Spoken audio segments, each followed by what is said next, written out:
It was Christmas Eve, and the 6 teenagers, 3 girls and 3 boys, arrived at the decrepit Starlight Hotel, an old, forgotten mansion on the edge of town.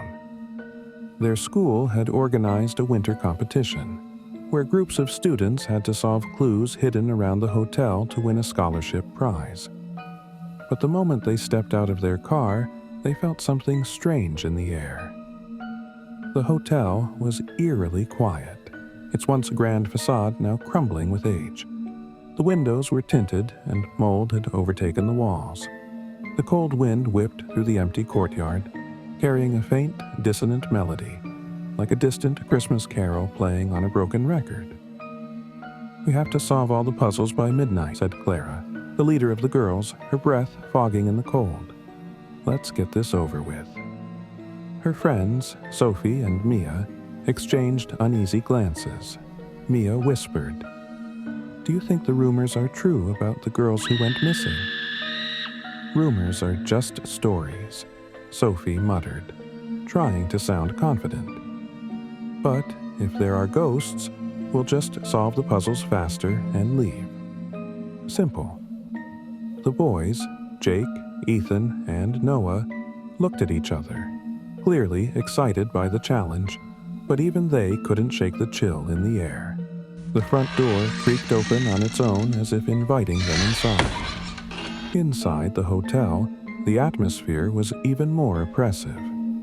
The wooden floors creaked underfoot, and cobwebs hung in the corners. An ancient chandelier loomed above them, casting flickering shadows. They entered the lobby and gathered where a dusty fireplace sat cold and empty. Suddenly, a cold gust of wind blew through the room, extinguishing the candlelight. In the darkness, they heard a faint, ghostly whisper, "Solve the riddle before midnight, or stay forever." The group shuddered, but Clara, ever the skeptic, took the lead. "That's just the wind, or maybe one of the staff trying to scare us."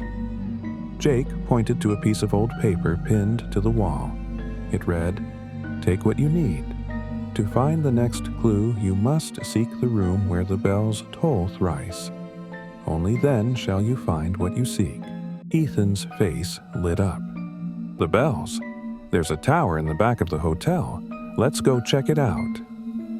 The teens split into 2 groups. Clara, Jake, and Sophie went to search the main floor, while Mia, Ethan, and Noah headed toward the tower. As they ventured deeper into the hotel, a faint sound of distant bells echoed through the halls. Mia shivered as they ascended the rickety staircase that led to the bell tower. The walls were cold and damp, and the wooden steps groaned under their weight. As they reached the top, they saw the old bell, its rusty bronze surface covered in moss. Noah reached for the bell rope, but Mia stopped him. "Do you hear that?" she whispered. A low, sorrowful sound seemed to come from the hallway, like crying. Suddenly, the bell tolled once. The second toll followed. They looked at each other, panic rising. Then, before the third toll could strike, a shadowy figure darted past the doorway, its movement too fast to be human. Mia gasped. "Did you see that?" "No way," Noah replied, shaking his head. "There's no one here." But the door behind them slammed shut, and the lights flickered out. They all stood there in shock. Meanwhile, at the main entrance towards the tower, Clara, Jake, and Sophie found a door that led to something strange. It was old and rusted, barely noticeable behind a stack of crates. Clara pushed it open, revealing a narrow hallway leading to a small, hidden room. Inside, the walls were lined with old portraits, their eyes seeming to follow them as they stepped inside. On the floor was a large, intricately carved chest. When suddenly, an unknown figure appeared down the hall, staring at them before they arrived at the hidden door. Clara stopped immediately. "Why'd you stop?" Jake asked. "Look, what is?" But before she could finish her sentence, the figure disappeared. "You're hallucinating. Come on," Sophie said, as she took the lead as they explored the hidden room to look for the final clue. "Wow," they all exclaimed. "It's so beautiful," Jake added. "This is it," Sophie said. "The final clue is in here, I'm sure of it." Clara then knelt to open the chest, but as she touched the latch, the room seemed to grow colder. A loud bang echoed from behind them, and they turned to see the door slam shut on its own. The chest flew open on its own, revealing only a single tarnished key. A voice, cold and hollow, echoed in the room. "The key will lead you to your end." Suddenly, the hotel seemed to groan and shift, as though it were alive, ready to swallow them whole. The ground shook, and the faint sound of footsteps echoed from the hallway. "Run!" Clara screamed. The 6 friends reunited in the lobby, each of them shaken by their own experiences. Clara held up the key, her hands trembling. "What do we do with this?" she asked.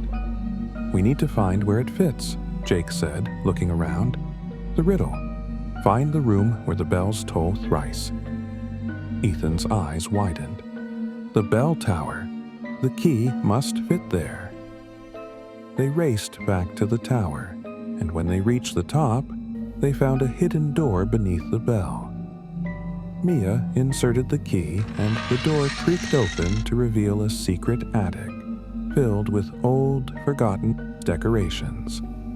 In the center of the attic stood an antique mirror, its glass dark and cracked. As they approached, a cold mist began to rise from the floor. The reflection in the mirror was not their own, but a figure of a young girl. The figure whispered, "You should have left when you had the chance." With a final scream, the mirror shattered, and the room began to collapse. The group scrambled, barely escaping the collapsing attic. As they made it out of the hotel, the bell tolled one last time, fading into the night. They never spoke of what happened that night again. Some rumors say the Starlight Hotel still stands, waiting for the next group of unsuspecting souls to arrive.